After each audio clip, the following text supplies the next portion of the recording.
watch it online next year. When it starts in Ways and Means, the last number you'll ever hear on any spreadsheet is base student cost. Do you know why? They figure out what they're going to fund every single thing else. This is true. I'm not exaggerating. Watch it online. They figure out how they're going to fund everything else. They take the amount of money left, they divide it by the number of pupils, and that's how we got $60 base student cost. Meaning that our last priority, it's our fault, and that is the governor calling right now. Teachers would never send tens of millions of dollars to out-of-state testing firms when we invented tests in the first place, and we won't test that helps guide the instruction. Can I get an amen? Amen. Did you know that while education funding is our lowest priority, we in the state of South Carolina, we tell you all the time, we ain't got no what? Money. But we got enough money to give tax exemptions to thousands. Did you know that 2/3 of everything bought and sold in South Carolina is exempt from taxes? 2/3 of everything you buy, sales tax, is exempt from taxes. If we got rid of the exemptions, we could cut the tax rate in half and still have more money to fund public education. But we're valuing what? Special interest exemptions over that. Did you know that services in South Carolina, a service, we only taxed 35 of 168 services. Now the reason for that was we wrote our tax thing when we were in an industrial economy. When we moved to a service economy, every other state in America changed their tax code, except guess who? So we exempt 133 out of 168 services. That's $1 billion. So we exempt $2.7 billion, if you're writing this on the home game, in sales tax exemptions, another $1 billion in service exemptions. That is, help me out math, it's $3.7 billion? $3.7 billion. If you just got rid of half the exemptions, that's a figure I can't add, let's say $2 billion. You can take $1 billion of it and use it to reduce tax rates, and another $1 billion would fully fund base student costs and pay teachers at the national average with lower taxes. We are choosing not to do that in South Carolina. And you know what our biggest problem is? Our biggest problem is not. You'll think our biggest problem is that people don't support public education. The biggest problem is, no, that every politician says they support public education. Have you ever heard a politician that said that? Now, I know you say they do it, but every politician says, I'm pro-public education. On other issues, on abortion, environment, all those other issues, you know where they stand. Well, on public education, everyone says they're pro-public education, which is why when I go and teach your parking lots, I see tons of bumper stickers for all kinds of people. Half of them don't really do it. But we don't hold them accountable to our what? Vision. Because we haven't established a vision for teaching and learning. Everyone says they value it. My favorite quote from Joe Biden. Don't tell me what you value. Show me your budget. And I will tell you what you value. We don't value education in South Carolina. Did you know? Just some of those exemptions. We give an exemption. If you sell an FM radio station, you'll pay taxes. If you sell an AM radio station, you pay no taxes. Anybody know why? The lobbyists for the AM stations. Did you know if you rent a portable toilet, 70% of that portable toilet is tax exempt? We value portable toilets. We value crap more than we value. You can laugh if you want to. Tell me what else it is. The lobbyists fought for that. Dating services. How many of you on date.com? You don't want to, if you're married, please don't raise your hand. Guess what? Completely tax-free. Why? Private massages. I won't even go there. Tax-free. Deer head stuffing. Now, don't get me wrong. I'm a fanny. My fannies came from Orangeburg. We come from a long line of deer head stuffers. But what if deer head stuffers had to pay taxes like everybody else? We could have lower rates and taxes. Bail bonds. We have a tax incentive. For you to commit a crime, go to jail. When you get out of jail on bond, how much you pay in taxes? 0. We are not making priorities. Real quick, raise your hand. What is your vision for teaching and learning? Give me one word. Vision for teaching and learning. I ain't got 10 seconds to do it, so go. Yes? Equity. Equity. Good. What else? Give me more. Funded. Funding. Absolutely. What else is your vision? And if you would, those are to help you accomplish something. So tell me more. What do you want to accomplish? Quality of life for teachers. Quality of life for teachers.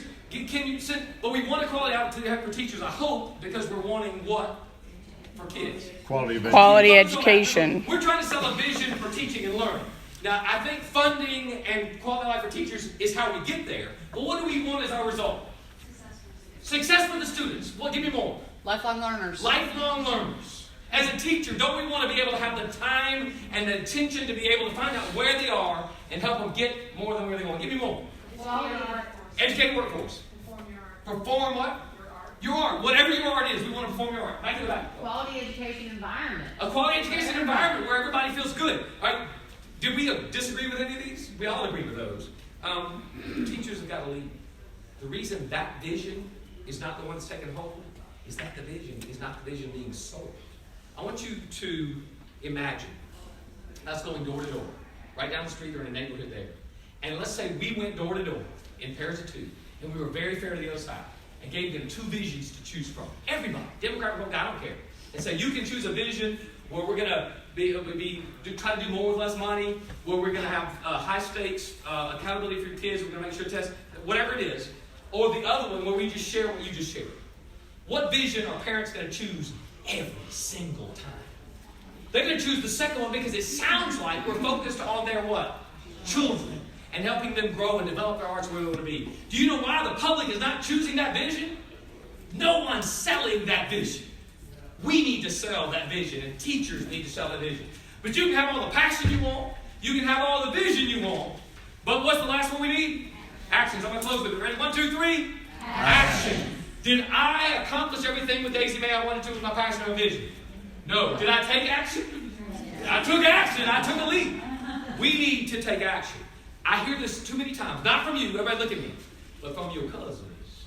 I hear over and over again. I didn't go into teaching to be in politics. I didn't go into teaching to have to fight those battles. I didn't go into teaching. This is my calling. Please, now I know y'all don't say this, but your cousins say this. Please let me just shut my Door and teach. We say that. And don't get me wrong, I said that when I taught. I really did. We got to realize that missionary calling that we have, what do missionaries have to do once a year? That missionary we sent to Peru, the church or the nonprofit, once a year she has to come back and she has to do what? Tell her story. And when she tells her story and says, because you gave me this money, we accomplished all this. But if you've given me this, we can do even more. Guess who argues with missionaries in churches? No one. Because they tell their story. They're respected. We are not respected because we don't tell our story. We've got to realize that if 10% of the job of missionaries is to tell our story, then at least 10% of our job is to advocate for the students that we teach. So how do we put this into action? 7 steps and we close. Number 1, write this down. Not legislators. And you still need to contact legislators. But right now, we aren't ready to contact legislators. We got 66,000 teachers. By the way, it's the largest group of people in the state of South Carolina, the sleeping giant. But I'm not asking you today to contact legislators. There are going to be times that you're going to have to do so. We need to contact who? Other teachers. Remember, Spider Webs United, we got 80 webs right now, 100 webs. But if we had half of the teachers, 33,000 webs, we could literally tie up lines. So this message needs to go out. We need to unite the teachers across the street based on which of those 3? Action, vision, or passion? Based on our passion. We need to connect with teachers based on our passion, number 1.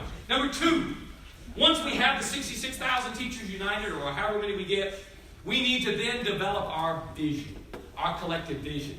Right now, y'all, some of you in this room make me really ticked off. If I ever hear you say, it's not all about money, we can fix some things without money. It's true. Say it. Turn that camera off. Every time you say it, I get my legs cut out for me. Because I'm passing something, and they'll say, we don't need to pass Fanning's bill. I talked to a teacher the other day, said it ain't money. It's all these other things we do. Let's do these other things. I'm here today to tell you, you can't do jack diddly without money.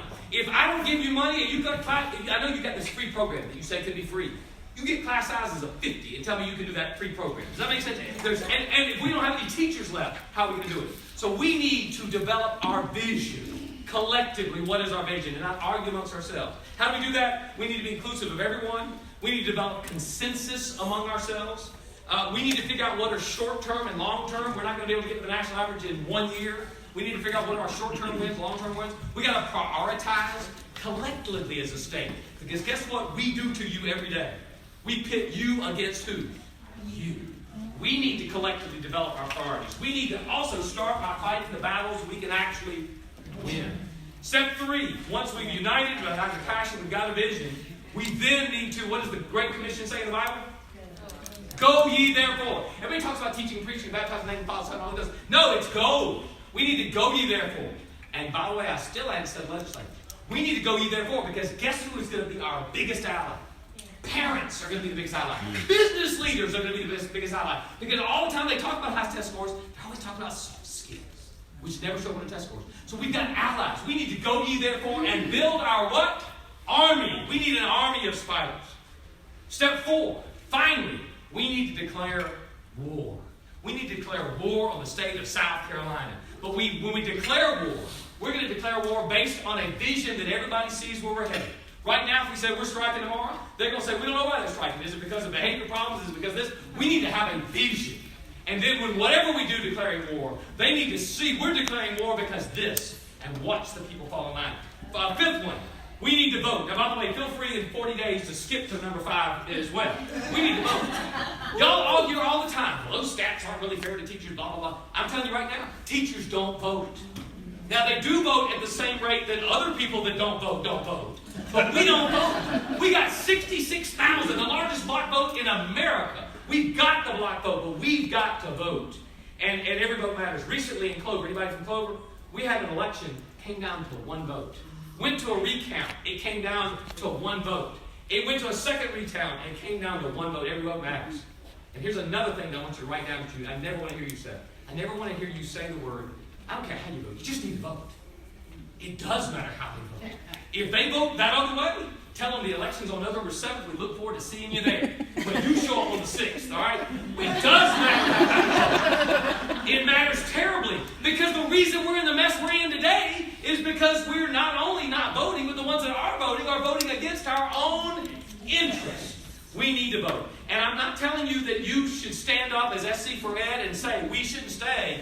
We're voting for this guy and this party. No. Remember, what we're doing is we're establishing a vision, and then we're holding people accountable to that vision. And maybe we'll have a race where both candidates achieve to that vision, and people can vote. But we need to start saying, these issues matter, and no, you have not performed to that vision. 5th one, that's the 5th one. 6th one, next to the last. I need help. Ain't nothing but attorneys in the General Assembly. That General Assembly needs to be filled with teachers and former teachers. We need educators. Did y'all know this? She didn't tell you this. I sit on committees. I sit on fish game and forestry, agriculture, general, corrections and penology, and judiciary, picking the judges of South Carolina. 26 years in public education. Years and years teaching at Columbia High School, at Estill High School. And what's the only committee I'm not allowed to sit on? Education. I need your help. They won't let me on public education. But they won't let me on it because it's filled with what? Attorneys. Some of them are wonderful attorneys. But imagine if that was filled with educators. And even though you're saying maybe not, we need to at least encourage retired educators to run for office. We need to do this. Because I'm telling you right now, you can be, I can't say that, ticked off all you want. And I'm not going to call you insane. But will you elect the same people every year and you expect different results? Einstein says that's the definition of insanity.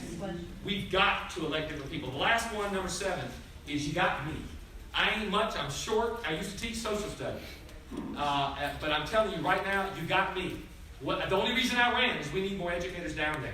When it comes in January, I need you. Because the only way we're going to do this is if spider webs unite. I'm not telling you to work harder. I'm not telling you to work smarter. Be as dumb as you were when you came in here today. Let's start spinning our webs together. We can do it. 3 words as I close. First word, passion. Say 1, 2, 3. Passion. Reconnect today with what makes you passionate about teaching. Not advocacy, teaching. That will make you a good advocate. Number 2, vision. Say it with me. 1, 2, 3. Vision. I want you to start thinking about, talking about today as you go through the day. What is our collective vision in South Carolina? What are our priorities? Last word, though, is we got to take what? Action. We need to be about doing.